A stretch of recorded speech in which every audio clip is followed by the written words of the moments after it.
Red alert! Set an intention. Go to Salon Trek. Ahoy, hoy, friends, and welcome to the Salon. I'm your host, Stanley Williams, doing a terrible Holly Hunter impression. It's dipping a little bit into Jodie Foster, sir, and maybe even a little bit of Carol Channing. I don't know. Foghorn Leghorn. What are you doing? Now see here. That did seem Foghorn I'm just a simple country lawyer. I am very excited about Holly Hunter's soothing voice over trailers of Star Trek. Welcome, everybody. I'm done. Welcome to the Salon, impromptu salon, talking about San Diego ComicCon. That's right. We got some fun Star Trek news. I'm going to dip in and out of it. Leave me alone. Stop. You can't even say Comic-Con without flipping. Comic-Con. I'm just excited. It's been 120 years. Yes. So excited. Welcome. Also excited, and thank you to Jonathan Frakes for recording a little video for us. You will be seeing that a lot, don't you worry. Like and subscribe. We are going to be talking about all of the fun stuff from San Diego Comic-Con, but all the podcasty things like subscribe, share, comment. We are here normally Thursdays at 6:30 p.m. Pacific. We are on all of the podcast places, and we also have a Patreon if you want to throw a couple of dollars our way. We've got some fun bonus stuff coming up, including talking about the destruction of the Enterprise D and the episode Cause and Effect. So get excited for that. But enough silliness. We've got some really exciting news coming out of San Diego Comic-Con this weekend. We heard not only the con audio drama, we got a little bit from Strange New Worlds with season 3 happening now and a tidbit of season 4. And the thing I'm a little jazzed about, most excited, in fact, is we got a trailer, a little teaser for Star Trek Starfleet Academy with Miss One Holly Hunter and Paul Giamatti and everybody else. So I am jazzed to talk about it. Trevor, this was your idea. So what are you most excited about coming out of Comic-Con? Before we dive in, what episode are we covering for bonus this month? Cause and Effect. I'm sorry, what episode are we covering for bonus this month? Cause and Effect. We've had this conversation before. I know it. And you were there? No, we have to do it one more time. You got to get 3. 3 of clubs, 3 of diamonds, 3 of aces. That's not a thing. 3 of spades is what I meant to say. No, it's the number of rank insignia on like half the people on the bridge. Yeah. Anyway, more comments on that coming in our bonus content. What am I most excited about? Starfleet Academy. I was going to say puppets, but I'm not going to fuck with you. It's Starfleet Academy. And I'll just say this. Obviously, I'll save all of my like gushing about certain things for when we actually get to that section. But I will just say, I was cautiously optimistic as we started hearing things about the show, but like not seeing anything feels weird. And you're like, what is this going to look like? What is this going to feel like? And seeing it feels like something I'm going to enjoy. So I love all Star Trek, even the Star Trek I make fun of, but I was a little concerned that it was going to be a little too, I don't even know what. I don't know what my concerns were. Maybe I was just letting too much in. But yeah, what I see, I like, and I'm excited about it. Nice. Joanne, what that we saw this weekend are you most excited about? Well, I was going to say the Jim Hadar person, but once I saw the Anson Mount puppet, my life was changed for good because I knew an Anson Mount puppet. Y'all don't understand the level of obsession I have with Muppets. Mm-hmm. They were my entire life. I have books. You don't understand. So the minute I saw that, everything about the Academy went out the window. However, I agree with Trevor in that I watched the trailer teasers several times, which is typically not something I do because I thought it looked beautiful. I thought the people were interesting. And this seems very much kind of like something I would be into. People trying to find themselves, looking for a reason, trying to find their place in this world. So I'm a sap for a coming of age story. So I'm into it. I'm into it. I'm very excited. And that puppet, official. And It is a real life Jim Henson Company official Muppet puppet. you can tell. I mean, they're the masters. No shade to anybody else, but you can tell when it's a Henson Company puppet. And yeah, It's that belt it's they amazing. used.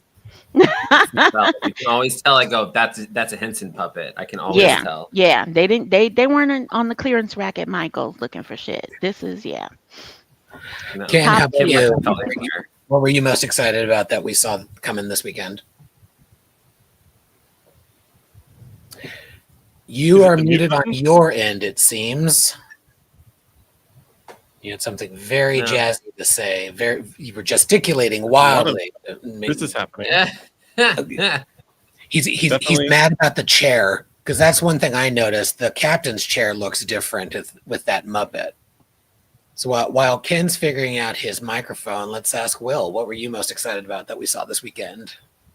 I mean the Starfleet Academy. I think the teaser is really good. Like I've watched it more than a few times. I think it looks really cool. The tone feels right for that kind of show. It feels almost lower decky in a way. With how the characters kind of are, how they're all a little different, how there's like different things going on. It feels like maybe they took kind of some cues from Lower Decks and pulled and did some interesting character stuff. That made me really excited. But I'm actually really excited for the con radio drama. Yeah. Just because it sounds really cool, and like narrative podcasts I'm very into them at the moment. So very, very cool kind of extra thing we're finally getting. It was supposed to be a series, and then it was supposed to be something else, and then it just kind of didn't happen. So now it's cool that we're getting it. And the guy who played Saeed Lost is playing Khan, which is really cool. Mm-hmm. And real quick, we'll get into it, but the snippet that we've heard, he's not doing a Montalban impression. He's bringing his own self to the character, which I'm really excited about. Matt, how about you? And then we'll try going back to Ken. What are you most excited about? I mean, it's Academy. I will say I obviously, anybody that has listened knows that I have not always been the best and biggest Discovery fan, but I will say I think this feels right. Like it feels like the right direction that they're taking with this, of like kind of, it's a reset for both that timeline and time period, and a reset for the cadets. Like they're coming in new and everything. I'm really excited to see some of the characters in it for various reasons. There's a lot of Character reasons. in particular, Matt? There's a lot of reasons to watch. There's a lot of men that I would. Problematic gay alert.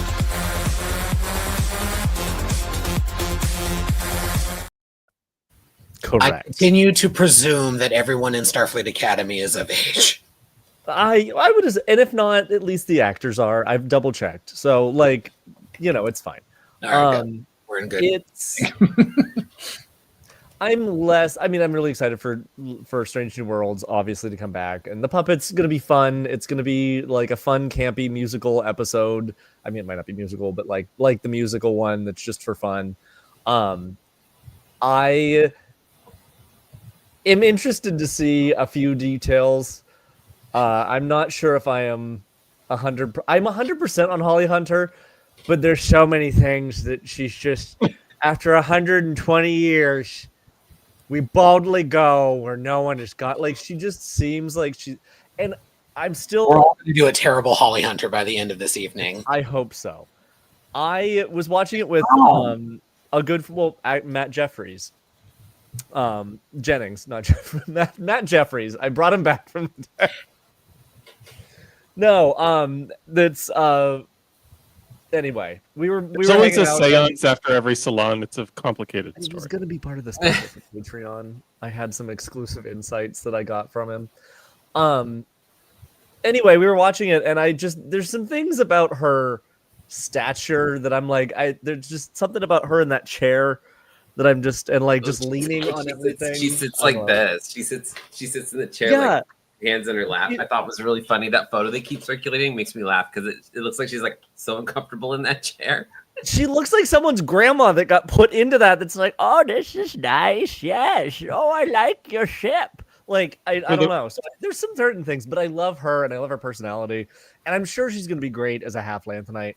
But the ship I'm kind of questioning how I'm going to feel about that because I couldn't really understand how that the saucer like separates and lowers, and then it looks like one of those handheld P-Touch machines with the so I don't know. And this is the one thing that Matt is most excited about that we heard about from San Diego ComicCon. It is. Yay, that's me.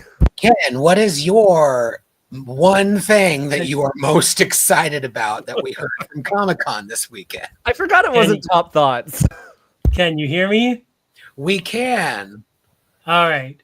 Well, before there was the Wrath of Con, now there's the Podcast Con, which I'm very excited about. The Podcast Con. So that's my one thing. But I have to ask a question, just because I have to ask Joanne a question. And that question is, who is the best Muppet? Miss Piggy. Is there any question? Just checking. Miss Piggy. Yep. And I really want to see Captain Pike go, ah, like that. That would be awesome. So anyway. That's all it. right. We are all jazzed and excited. Let's talk about the thing that we're getting first, though. That's right. We are getting an audio drama, Star Trek Con, premiering September 8th, Star Trek Day. Get excited. I am super jazzed about this. I think, like, when they talked about this as a potential show, I was like, yeah, sure, whatever. I love any and all Trek. I'm a little conned out.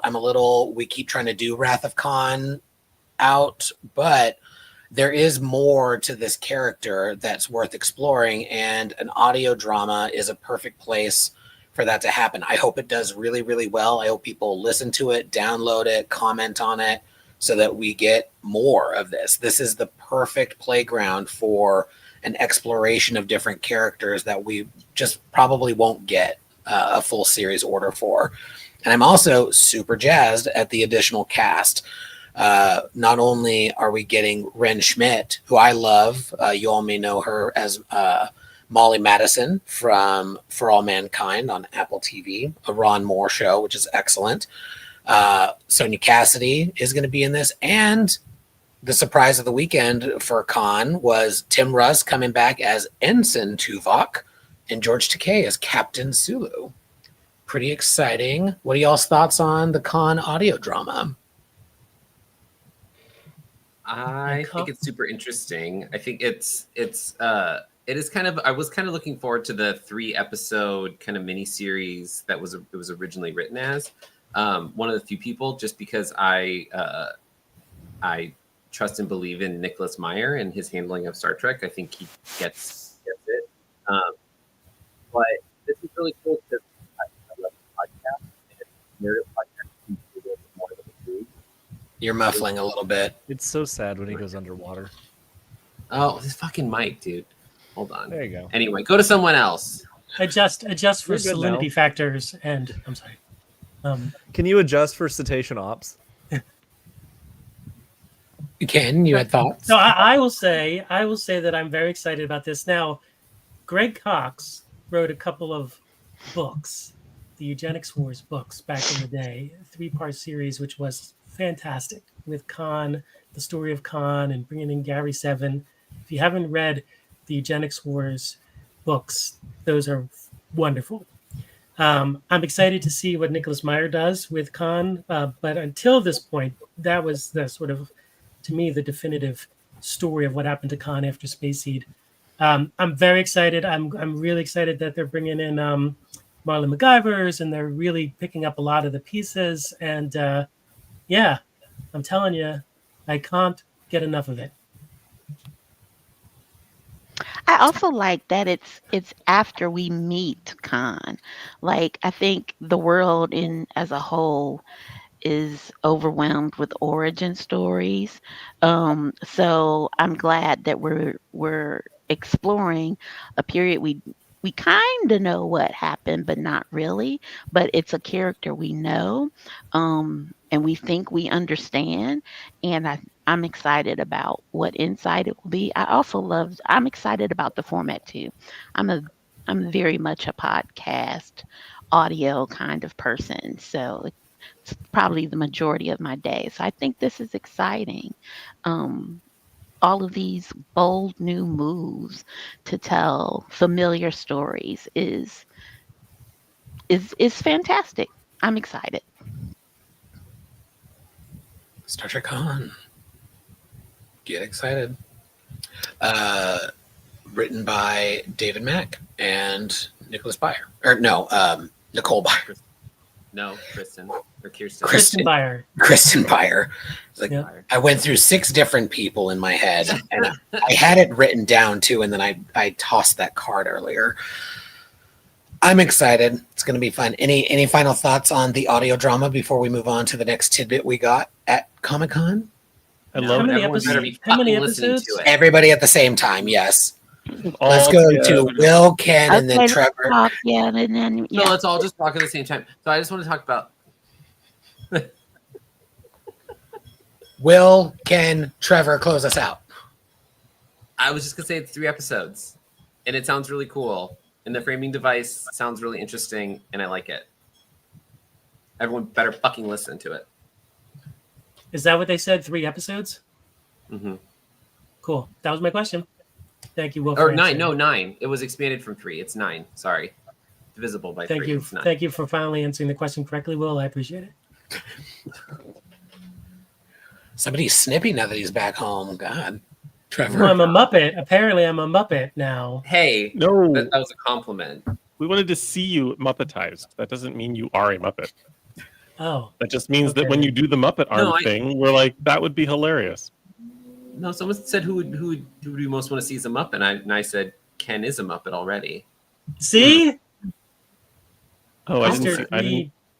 Will called me a Muppet. You act like that's an insult. Inspirational, Muppetational. This is what we call the Muppet Salon. Anyway, back to me. I am excited about the format because it's new and it's bold and it's different. For Star Trek. But I'm going somewhere new. exactly. I'm disappointed, and go ahead and push the button. I'm disappointed because I would like to look at Naveen Andrews for 9 episodes and not just hear him, but I'll settle for hearing him. But I really wanna- Problematic gay alert.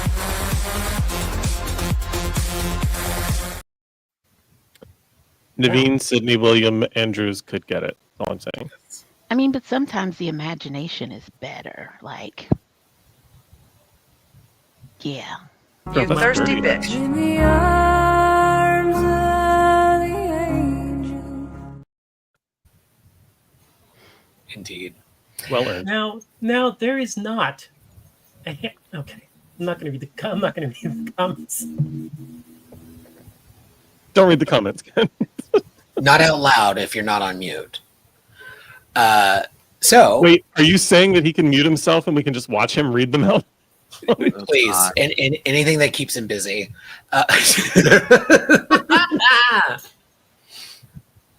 Nobody tell him. The next tidbit that we got from San Diego ComicCon, we've talked about it a little bit already. They talked a little bit about season 3 of Strange New Worlds currently airing. They got a sneak peek of this week's episode. I haven't heard anything about it, so I don't know what we should take from that. Rejoin us at our regular time this Thursday, 6:30 p.m. Pacific, because we'll be reviewing that episode.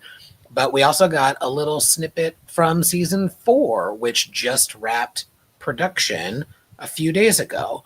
And that's right, we've talked about it. It's Muppets. And again, I'm noticing the different chair. I'm very curious what happened to the chair. It's different. It'll be interesting to see what that's about. But also, I'm very curious. Is it Pike is a Muppet and no one else? Is it everybody's a puppet except Pelia? I hope. Everybody but Una and Pelia. Is it just everybody? All kinds of fun. And Matt's doing his Webelos salute, so I think he wants to start us off this time. Matt, what were your thoughts on the Muppet? Well, what I was mainly going to say is I couldn't tell if it was muted because of the whole Ken thing. I'm thinking that the chair is just so that they can operate the Muppet. Like, I think that's just like a temp chair because it looks Muppet sized when you look at it. Yeah, they can't. You can't. I have a trained puppeteer, so you can't do it sitting your arm on a chair like that. You have to go up through the chair. So they built a separate chair. Yeah, that's why it looks different. I'm wondering when they're going to auction off the Muppet chair and who gets that. But Joanne, I think it'll be fun. I think it'll be a little romp. Joanne gets the Muppet chair. We're gonna okay, as of right now, we are starting a GoFundMe for us to raise money so that when this goes up to auction, Joanne can get the Muppet chair. The Muppet Pike chair with all the Muppet Pike farts. And you had to make it gross, Matthew. But it's Matt, of course. Hi, welcome to this. I'm new here, apparently, right? Yeah. Yeah, those are my top thoughts. I'm excited for it. I think it'll be fun. I think it's just going to be Pike. Just like Joel mentioned the Angel episode where it was just Angel who was the puppet and everyone else was not. I think that's what we're going to see. Pike is the puppet and everyone else is normal. I think everybody but Pelia would be perfect. Pike is fine. I want them all to be Muppets, and I don't want it explained. Like, I just want it to be like a Lower's Deck episode, and they're all animated, and nobody's like, "Why are we so?" No, I just want them all to be puppets, and like, hit it, yeah, go to warp, and nobody ever addresses it. I think that would be hilarious. I agree. I think it's a cool idea. I like the musical episode. I'm glad we as a franchise are getting this out of our system and then shall never return to it ever again. So let's do that. It seems fun. It is an interesting concept. I'm not nearly as excited about it as everyone else seems to be. But it depends on the episode. Yeah, I am. I remember before I like musicals, but before the musical episode, I was like, this is they use the phrase big swings a lot. That was a big swing and it could have been a mess. And I think the same thing with the Muppets. I also love the Muppets, especially when I was younger. And, I think I agree with Joanne. I hope they don't explain it. Like maybe the cold open, they hit something and then they end up in a puppet universe, but they don't address it in the episode. I think that would be hilarious and fun. But Strange New Worlds is a series that is perfect for this nonsense. Like I've been a little more critical of Strange New Worlds than others, but when they do something random and ridiculous, I think it fits really well with their vibe. I think this is the show to do it. So it'll be fun to see how it's executed. Yeah. I don't know. I'm still trepidatious about it. It's cool. I'm glad they all got puppets, but yeah. I enjoy what it's doing to people that don't enjoy just having fun with their fandom. Like the people who are having complete meltdowns over the fact that there's going to be a Muppet. Like there was a TNG episode where everyone was turned into children, including a woman who was married to an adult man where they had scenes together in their quarters and it was weird and creepy and gross. And no one ever complained about it. Captain Pike turns into a Muppet. Move on with your lives. In fairness, I am glad that they wrote O'Brien having the reaction that he did have. So in retrospect, I'm taking it as a win. And there was nothing like she wasn't trying to get freaky with him. She was just going about their usual day. I'm assuming if you he was even like, yeah, this is, Yeah. you know, I'm good. I'm assuming if you're watching this, you've watched The Next Generation. I hope. New Trek. Ooh, hold on. Any other thoughts on the Muppet before we? Well, so Go on over. they've done the cartoon, they've done the music motif, the musical. They're gonna do the Muppets. What else is next? They're doing the murder mystery this week. They haven't quite done the Western yet, even though the Western is a very Trek motif from the original series and the Next Generation. So I think there's a Western episode they still need to figure out. We'll see. Anyway, that's my comment. I'll go back on mute now and think about Muppet stuff. Do Muppet Just Arms again. narrate everything you're doing for us. Thank you. Yeah. Audio, it's perfect. Anyone else have other thoughts on the Muppet, or different kinds of big swings that Strange New World should take? It's going to be a black and white episode. They're all cats. They're all cats. Hmm. Thank you for putting that in the universe. Or a different kind of animated style. An anime. Yeah. They could do the Futurama thing where they like kind of cycle through all the different styles, like video game style, anime, puppets. Yeah, They should do a whole episode in. They should do a whole episode in Star Trek Online. That would be. There fun. were some guys that over the pandemic. There's a really good movie about it where they staged Hamlet in Grand Theft Auto Online. It's a very good, fun documentary, and it's a weird thing, but it would be fun if they did a whole episode in Star Trek Online. Conjure it. Manifest. Benji said porn in the comments. I'm sure that's probably being done or being worked on. There's a few. I was going to say there's several. If they're in the porn, I'll watch that. Also, if you'd like to watch us review the TNG porn parody without the sex scenes, you can join Patreon. You better segue, Trev. That's how it's done. Noting it. Well, everybody, let's talk about something else that's pretty exciting. Fuck, he's doing it again. Oh, am I on mute? Get excited, everybody. Star Trek Starfleet Academy.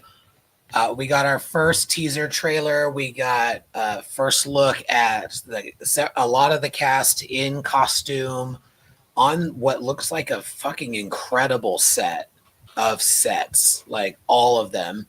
Reminded me of some of the concept art of the promenade for Deep Space Nine and how much larger they wanted it to be, but didn't have the production budget for it. It looks fucking incredible. It looks so cool. I am very excited about it. Yeah. So let's just quickly breeze through a couple of things that we saw in the teaser. So we of course get our cadets. So we've got apparently a hologram. There is a Betazoid who's not a cadet, but the daughter of the president of Beta Z, who's here for some TBD reason. We've got a Klingon going into medical. We've got a human. I said the hologram. We've got I think they said it was Desha is the character with the pads. Mm-hmm. We also, of course, get a half Lanthanite and Captain Holly Hunter, Captain Nala Ake. Get excited! I think she looks pretty badass in the video. It did look a little like I just gotta sit down here, a little like grandma-y.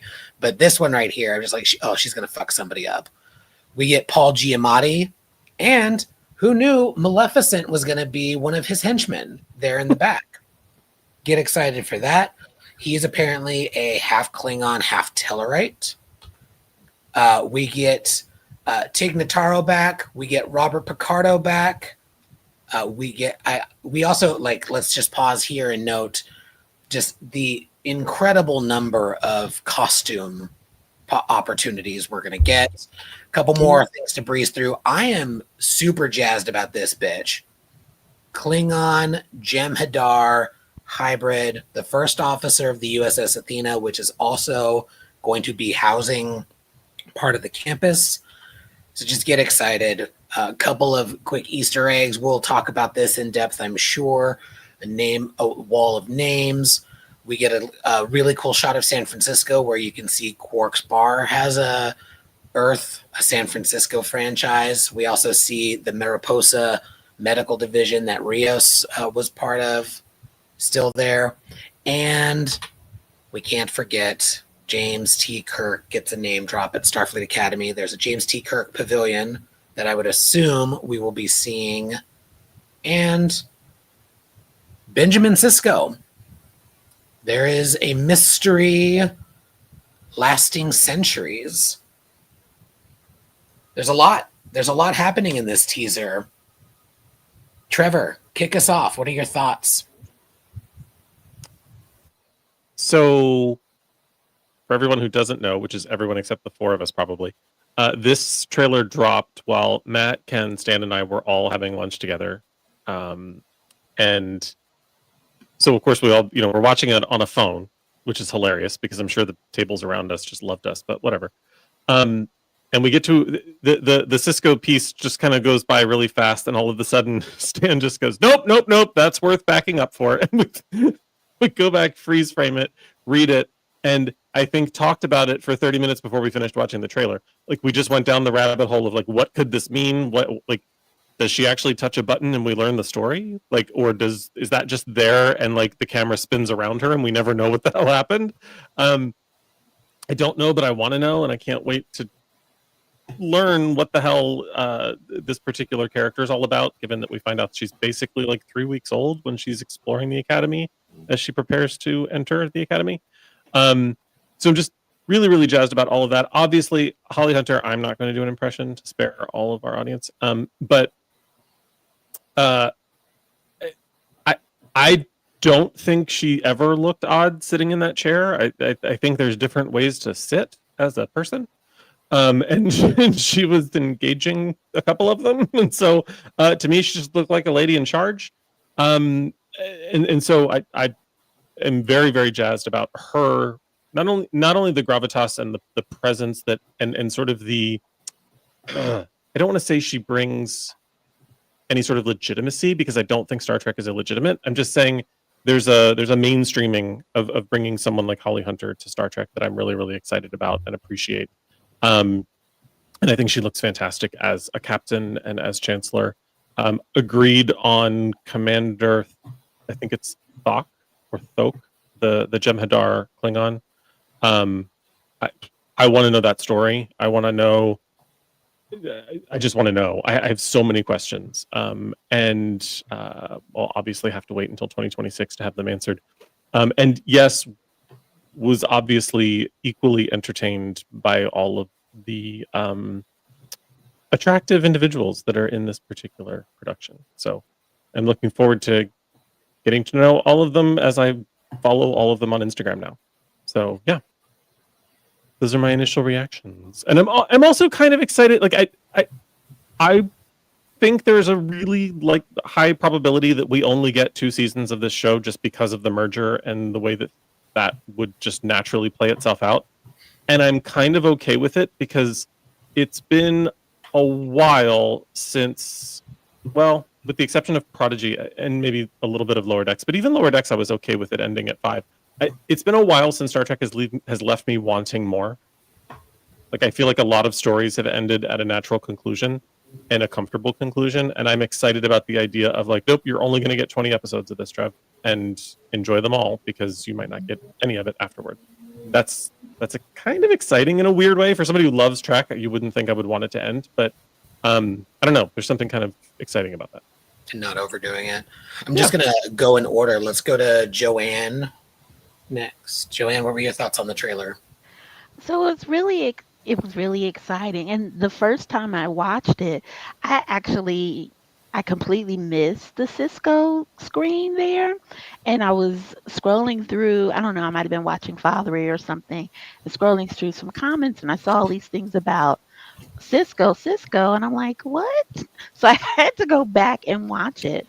And when I saw it and I paused it, I completely just lost my mind. And I had to go take a nap because just the thought of, I hope it is, there's at least some sort of, it seems to be like an exhibit of some sort. So I'm hoping we see parts of it. But then I'm also a little nervous because I'm like, if you fuck this up, there will be smoke in the city. But I am very excited about that. But again, I thought they all looked beautiful, and I also cannot wait to hear how we get a Jim Hadar Klingon um, as a first officer. Talk about a story. I love Klingons, and I also love the Jim Hadar. I think maybe I'm a little aggressive, but it how we got over what 800 1,000 years, how we got here. I love that. I think the Klingons are a natural sort of spinoff for us, and I think that's a story that should be told. So I'm hoping it has potential to go somewhere and do some things.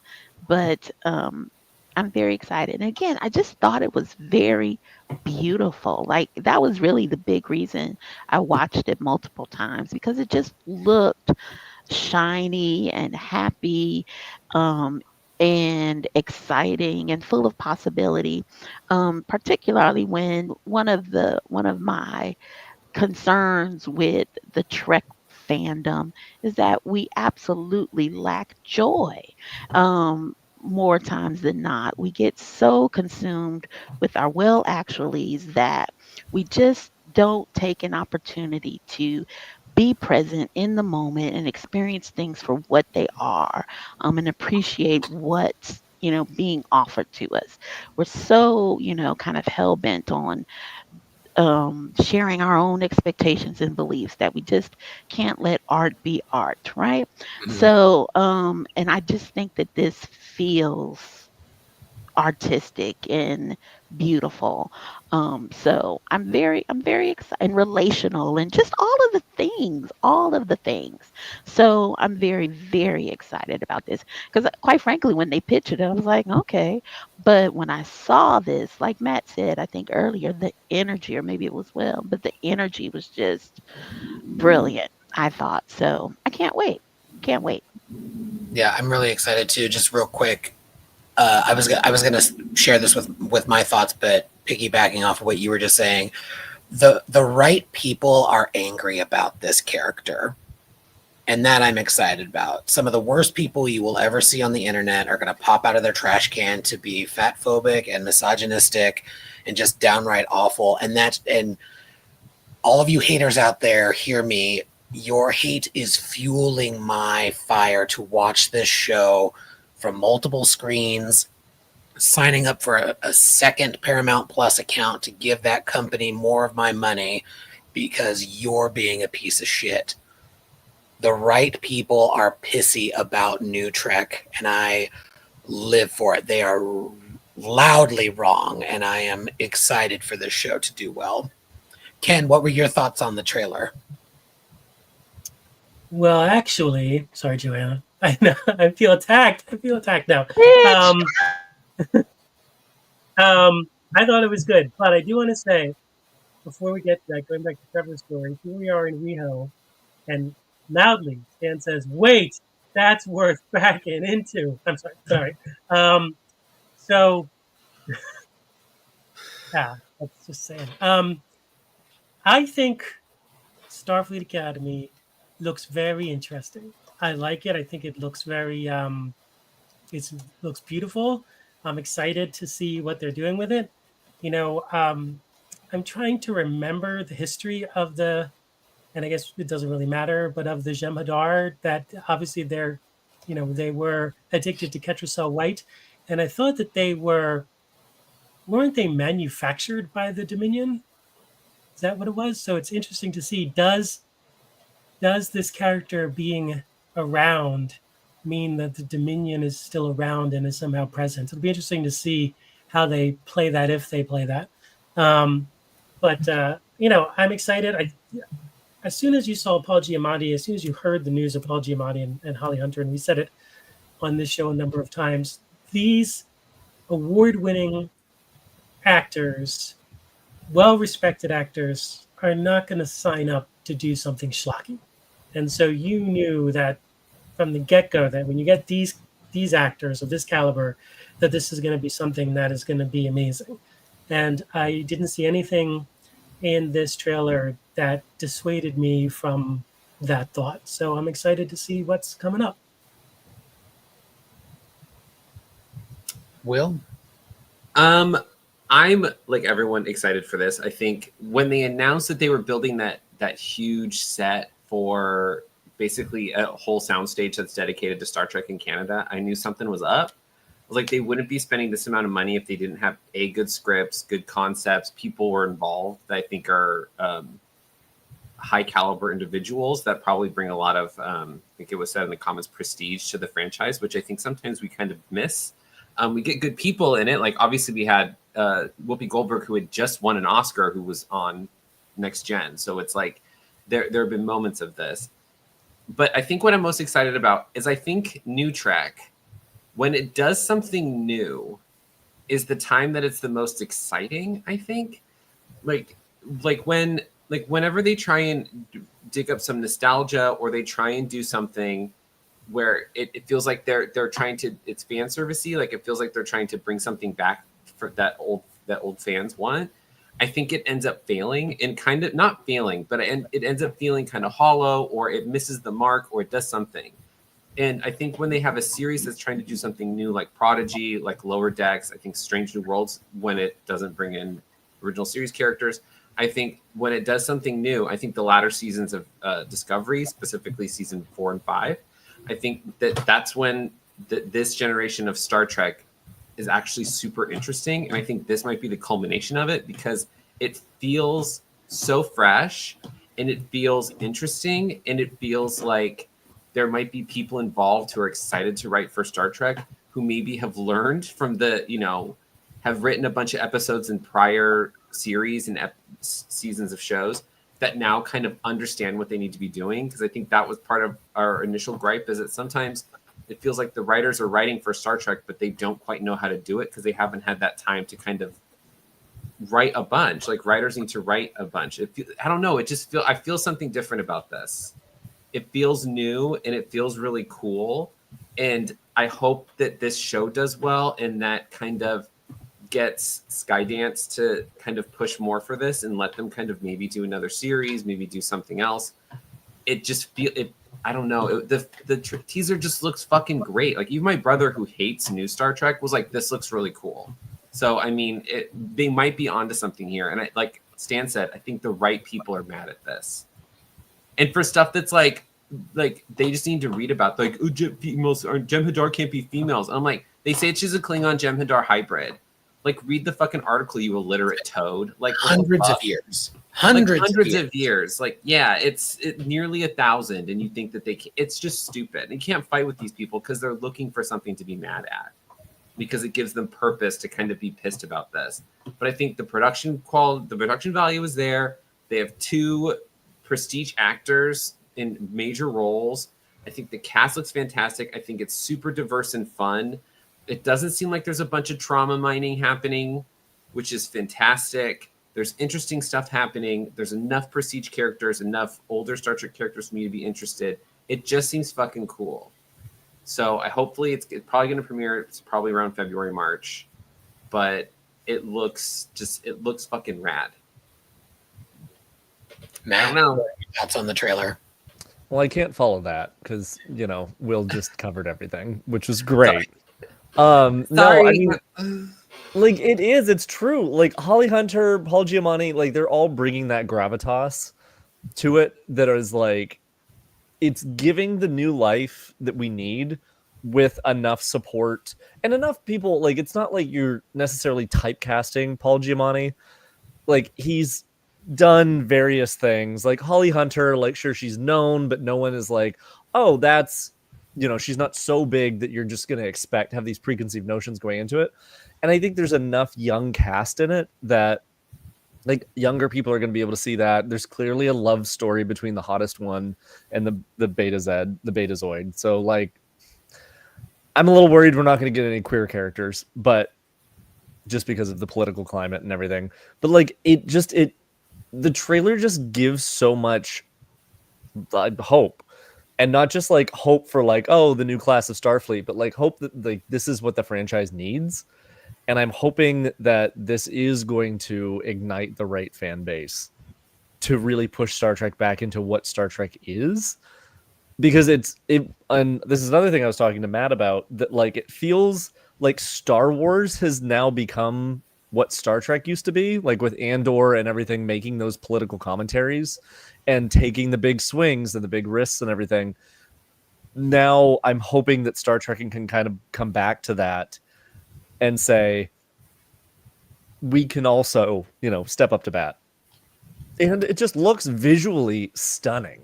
Like the set pieces, like that set with Tig, the one where Tig is standing in the middle. I don't know if that's on the ship or if that's in San Francisco, but like just the background, everything is so well done. And I even give them credit that, they, and this is me being me with Disco, but like, the floors aren't as shiny. Like they have matte surfaces. Like you can see that they're taking some of the feedback and are like, oh, okay, we don't need to have everything be as, everything's lighter and the bridge seems lighter. And it just feels like they are taking notes from what people complained about. And they are going, okay, we hear you. It's still going to be new. It's still going to be something different, but we're trying to move forward with like good critiques. So yeah, I'm really excited. And also, can we take a second to like, can you bring Tig up for a second? I can. Listen, I would not walk a mile in that gym class. Like that is screaming phys ed lesbian gym teacher if I have ever seen it.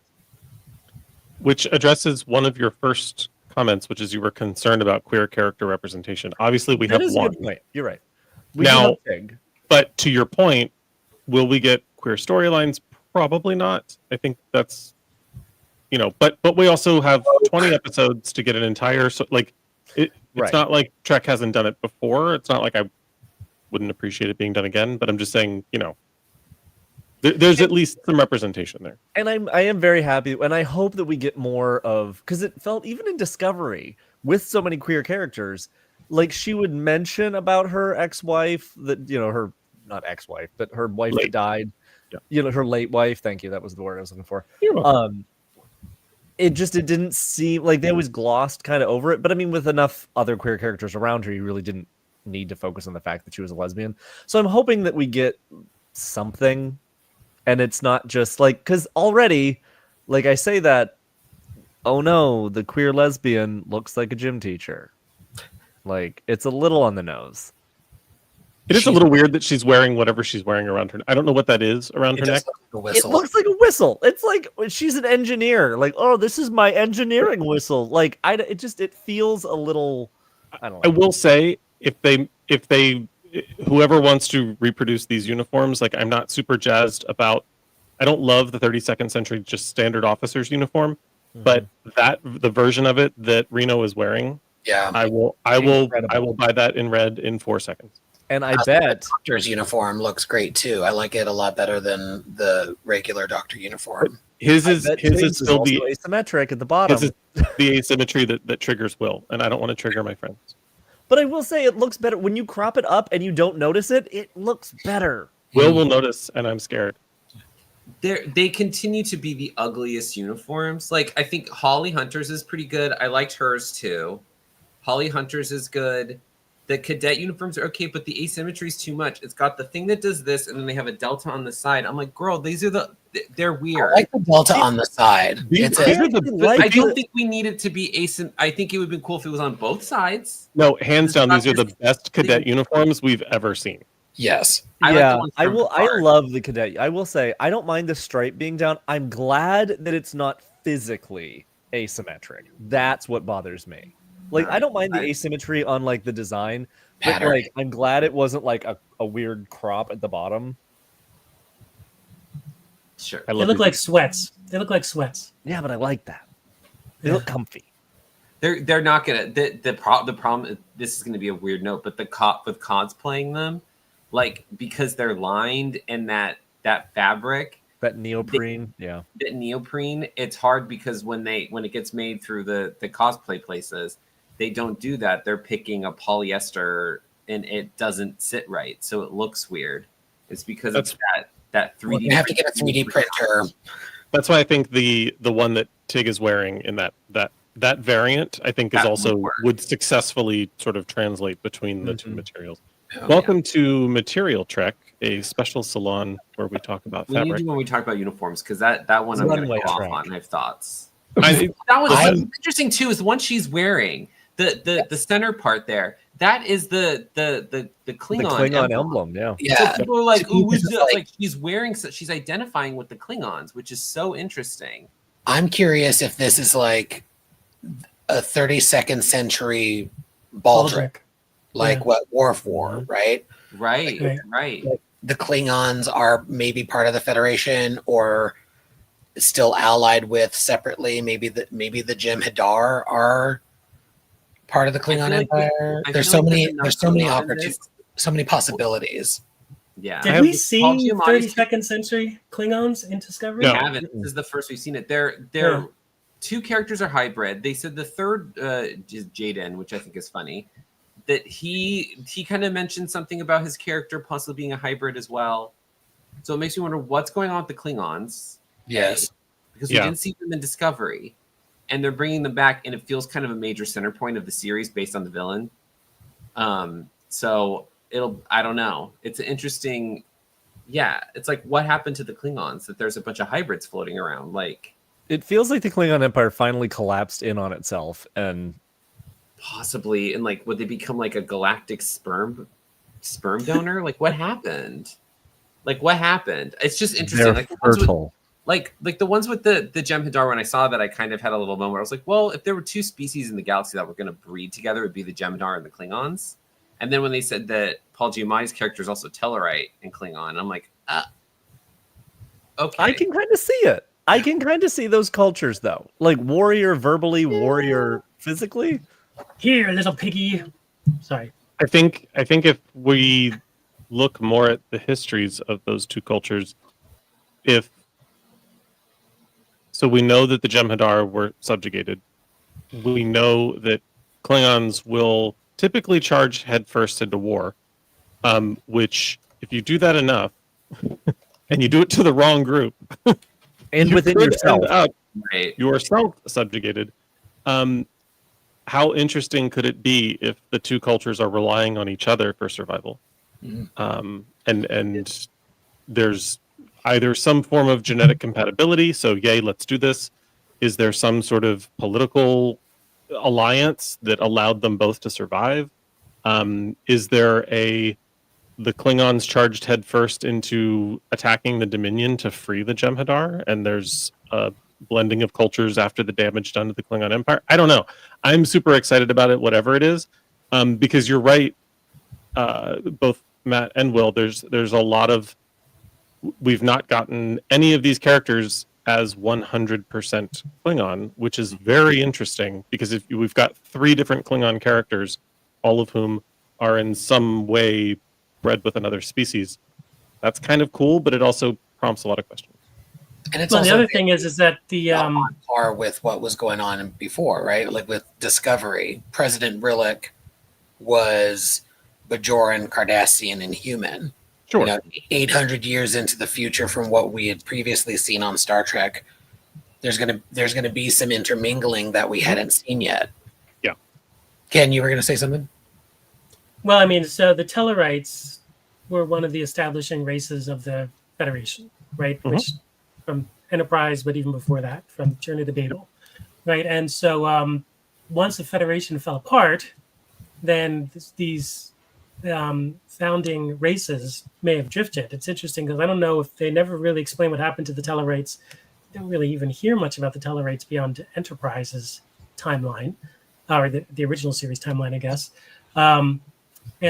So, you know, and the same thing is relatively true with the Andorians, right? We never really saw Andorians think the only time we saw an Andorian in the Next Generation was in The Offspring, in the holodeck, and then Discovery.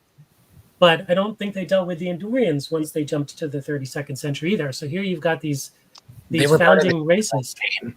They were part of the Emerald Chain. Yeah. Right. The Orions and the Andorians. But that's a good point, though. Like they clearly drifted. Did they ever come back to the Federation? Like, well, and they were a founding member, but then they joined the Orions. To Ken's point, why do we have two flanking podiums? One is the CNC of Starfleet, and the other is the president of Beta Z. So, is Beta Z no longer a Federation member world? Are they joining in the very beginning of this episode, and that's why there's a contingent on Earth at the Capitol? Like, who knows? Like, it's fun to. I think one of the best things about everybody liked Discovery jumping to the 32nd century because of the canon issues.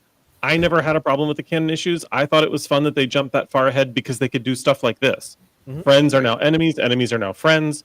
Let's completely change the political landscape and we're in the same universe, but we're in a different universe. I mean, go 1,000 years in our own past and think about what the world looks like now. What would it look like 1,000 years from now? No after meeting, it's just cool and exciting. I don't know. I get jazzed about it, but I'm a huge nerd. So there we are. The opportunity for the show is sky high. You know, everything that they may touch on, everything that we've discussed, they may touch on none of it, and they're still going to put out a really exciting story. We're coming to the hour mark, and I've got to wrap up. But I want to give everybody the opportunity to share any final thoughts. I'm super jazzed about this new show. I remember when they announced it, thinking, yeah, that makes sense. Like we have a show on a ship, we have a show that's going to be on the Enterprise. We had Picard. We had two animated shows. Something with the Academy, with a younger audience, perhaps. Like, I remember thinking, like, oh, they're going for the YA audience. That makes some sense strategically for whatever. But what we're seeing now, it doesn't look like they're skewing their story or the visuals that way.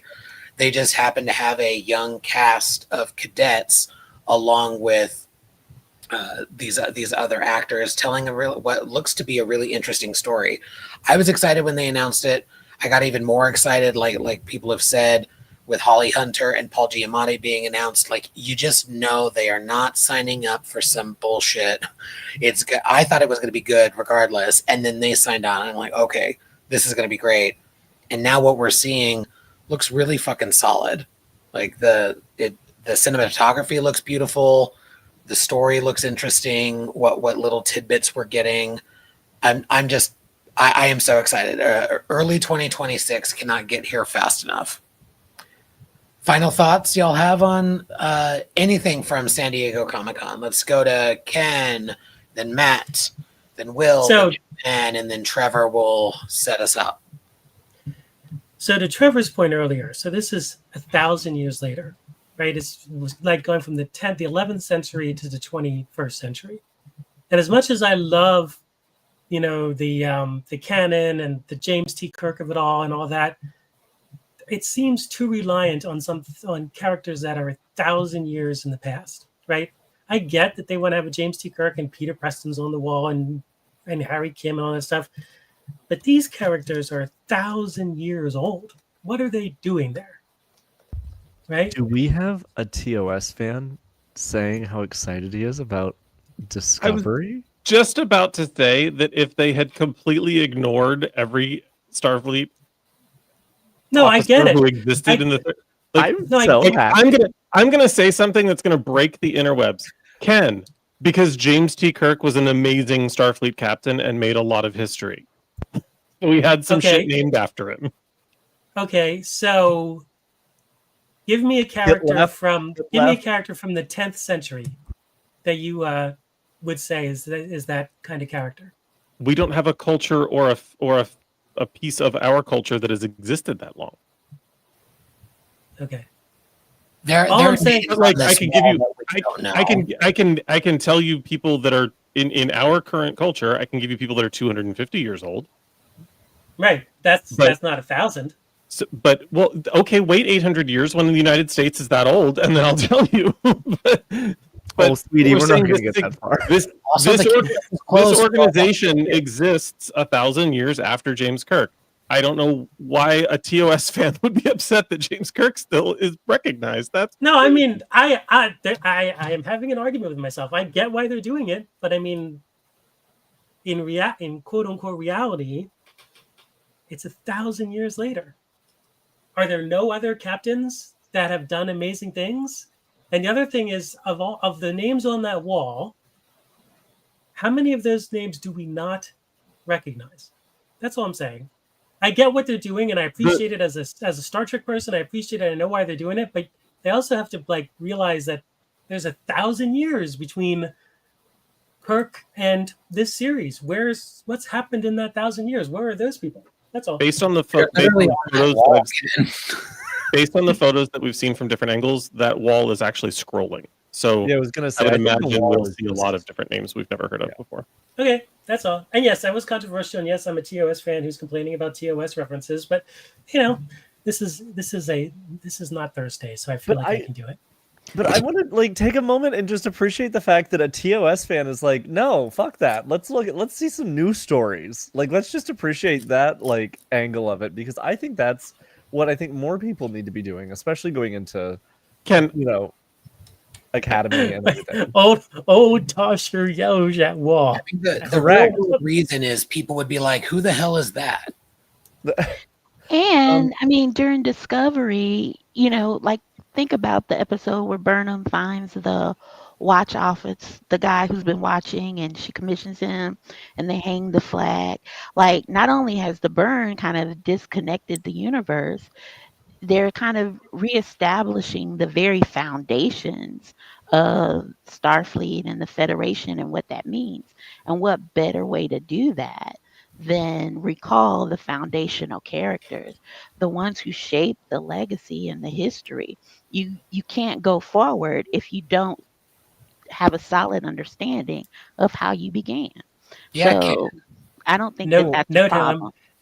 how I'm finally getting everyone to say TOS is a good show. I had to do Uh, it roundabout. we didn't get Yeah, it. Hold on. No one said that. I want to say, to Joanne's point, I also want to say, like, A, they're probably putting a focus on it for that, but B, Holly Hunter's also pointing out, like, this is still San Francisco. This is still Starfleet Academy. There's every chance that they just named that pavilion the James T. Kirk Pavilion 800 years ago, and it's still there. Like, it could have just been one of those, like, yeah, it's always been the James T. Kirk Pavilion. Like, no one really cares or knows what he did, but, like, he was important enough to have a pavilion. Like, how many times on a college campus are you like, this is the Howard S. Memorial Center for the Blind? Like, I no work one at a knows who college Howard that has S. a Memorial. freaking cemetery full of Jesuit priests that are 250 years old. I mean, But like it was named that, and so. But I do think that Joanne's point is good. Is like that's now why they're renovated. They clearly renovated it because it looks brand new. So it's like we want to, I hope so. That is a really good callback, Joel. I Yeah, hope I so, think with pictures. I mean, it should be the Mayweather Flight Center, but yes. it should. But he did look good, so the gym's fine too. What are y'all's done. final thoughts, Okay, Matt? so I was gonna say yes. Man. My Ken final broke the thought- interwebs. Matt, final thoughts. Of San Diego ComicCon for this one in general. My one, I want to say one negative thing and then end it on a positive thing. My one negative thing is Trek culture and a lot of those places are like, is this the next Star Trek show? They want to do year one with Kirk. Fucking kill me. If we see another fucking show about Kirk or any of the TOS people, I'm not that far from Paramount. I will go and protest myself. Like, I will walk in. Boo-boo. They don't. This is what it would take to get Matt off the couch and actually march for something. To prostrate himself? What'd you say? Whoa. prostate. Hi-oh. Problematic gay alert.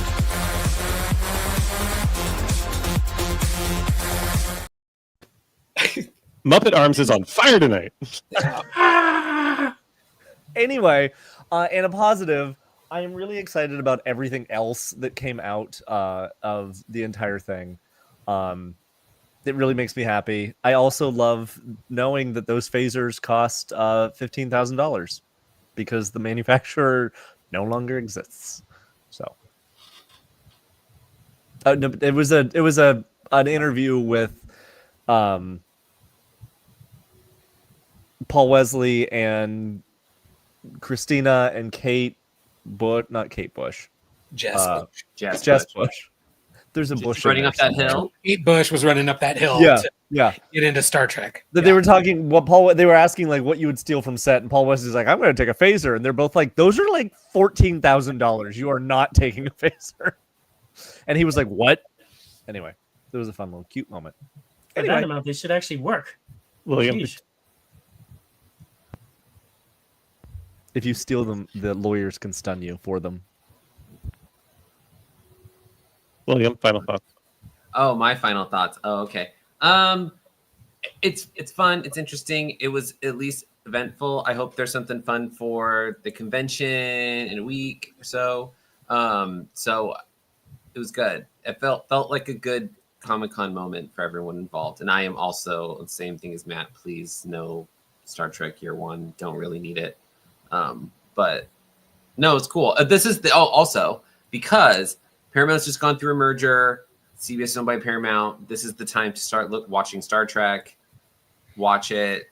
Get everyone to like tweet about it. Do all that shit because this is the time to do it. Because if they see people interacting with it, if it's getting good reviews, if it's getting good viewership, people are flocking to Paramount Plus. Then there's a better chance that they'll continue Star Trek because luckily the people Skydance financed the Star Trek movies, the reboots. So there might be some they seem interested in it, but anytime there's a merger, there's always a huge purge that happens. So make sure to watch Star Trek, even like stuff that's going on. Just start watch. I have it playing constantly since they announced the merger. The shows I've just been playing them on a loop because you want people to see those analytics because that'll have them give us more Star Trek or give them more money or let the show run for 5 seasons or whatever they're going to do. It's important we do it now as a fan base. And not bitch about shit. Stop fucking bitching. Eat your slop. If you liked or even thought it was meh, watch Section 31 many times. If you hated it, turn it on when you leave for work because we want more streaming movies. We want that format for Star Trek. So, just because that particular film gets a lot of viewership doesn't mean they're going to make more Section 31. I think that ship has sailed. But the idea that Skydance may look and say, wow, Star Trek viewers really watch this format. Let's make more of these. Looking at you, Lower Decks. Joanne, your final thoughts? Something controversial before turning it over to Joanne real quick. I agree. I don't want a series, Star Trek Year One, a streaming movie. Maybe. They've got the sets, like, not as a backdoor pilot, absolutely not. But like, maybe there's a story to tell. But I would also prefer they just go in a completely different direction. Joanne, your final thoughts on Trek news from San Diego ComicCon? Yeah, I'm very excited. And since we're talking about, again, kind of the reaction of the fandom, my prayer is that we meet things where they are, right? And not act in just such ridiculous bad faith before we've even seen it. And that, it's fine not to like something, but I don't want to hear your criticism if you haven't demonstrated to me that you even understand what the story's about. So, we all need a lesson in hermeneutics 101. But until that, again, I am anticipating great things. It's beautiful. It's exciting. I'm looking forward. And Muppets. Hooray. Yes. The future of Star Trek looks pretty fucking rad. I am excited. I'm excited for Con coming out in September. And then in the next couple of months, I'm sure we're going to see more tidbits, trailers, character information from Starfleet Academy. And of course, we will continue our coverage of Strange New Worlds every Thursday at 6:30 p.m. Pacific. That's the end of the San Diego ComicCon news.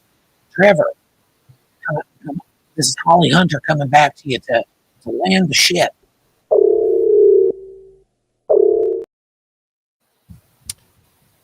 Oh heavens! Your audio got a little muffled there toward the end, so I will just remind everyone: Thursday, 6:30 p.m. Pacific. We're here talking about Strange New Worlds. We'll be talking about other things after that, and we won't be here. We won't be here during Star Trek Las Vegas because we'll be there. But maybe we'll stream random content of Matt and a scant. Who knows? Stranger things have happened. With that, this evening. Girl, everyone has seen those worlds. This evening, there were 3 problematic gay alerts. There was 1 problematic ally alert. Hey, Joanne. There was there were 2 Ken dad jokes. Ken was accidentally on mute twice, and there were 7, count them, 7 bad Holly Hunter impressions this evening. And that's it. That's all I got. We're outie. Well, everybody, make it 8. Live long and prosper. It's been 120 years. We'll see y'all Thursday on a regular edition of the Salon. Bye. Bye. I hit the wrong button. Oh, Jedzia does not like that. Live long and prosper, everybody. All hands abandon ship. Proceed to the nearest evacuation zone immediately.